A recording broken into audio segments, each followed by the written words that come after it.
बिस्मिल्लाहिर्रहमानिर्रहीम। अस्सलाम वालेकुम। Hello everyone. आज हम बात करेंगे ऐसी बीमारी की जो आजकल बहुत कॉमन है, किडनी स्टोन यानी गुर्दे की पथरी।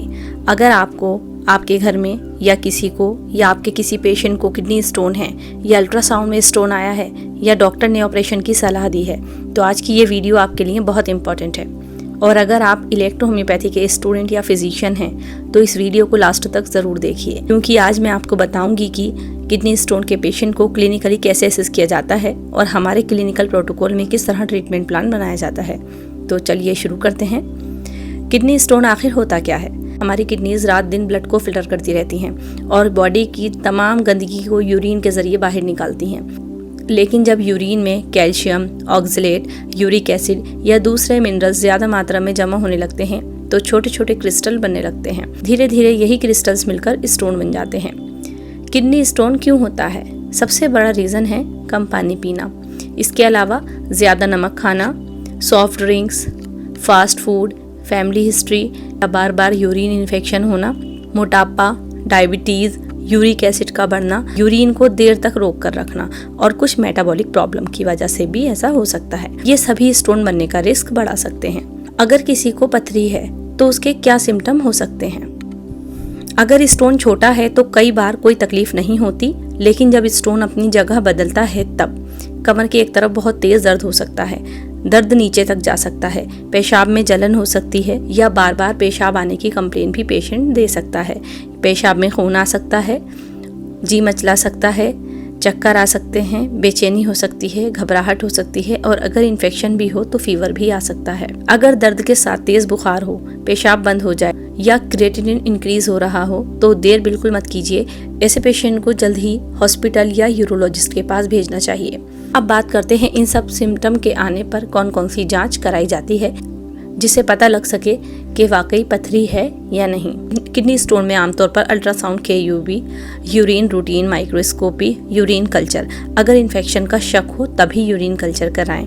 सीरम क्रिएटिनिन भी करा सकते हैं, blood urea, serum uric acid, serum calcium और अगर ज़रूरत हो तो CT KUV भी कराते हैं और रिपोर्ट्स देखने के बाद ही सही ट्रीटमेंट प्लान बनाया जाता है। अब बात करते हैं इलेक्ट्रो होम्योपैथी क्लिनिकल अप्रोच की।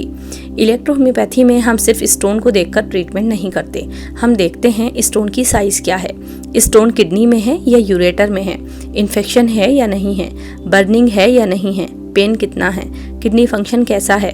उसके बाद क्लिनिकल पिक्चर और मटेरिया मेडिका के अकॉर्डिंग रेमेडी सिलेक्शन की जाती है। हमारे क्लिनिकल प्रोटोकॉल में बहुत से किडनी स्टोन्स के पेशेंट्स में उनकी कंडीशन के अकॉर्डिंग हमने कुछ इस तरह ट्रीटमेंट प्लान किया।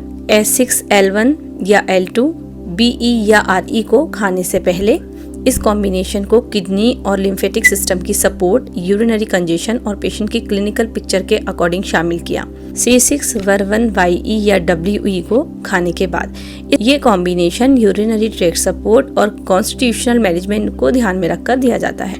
C17 ज़रूरत के मुताबिक हर 2 या 4 घंटे के बाद जब पेशेंट को ज़्यादा पेन आते हैं, यूरिनरी इरिटेशन होती है या एक्यूट सिम्टम आते हैं तब क्लिनिकल असेसमेंट के अकॉर्डिंग इनका यूज़ किया जाता है।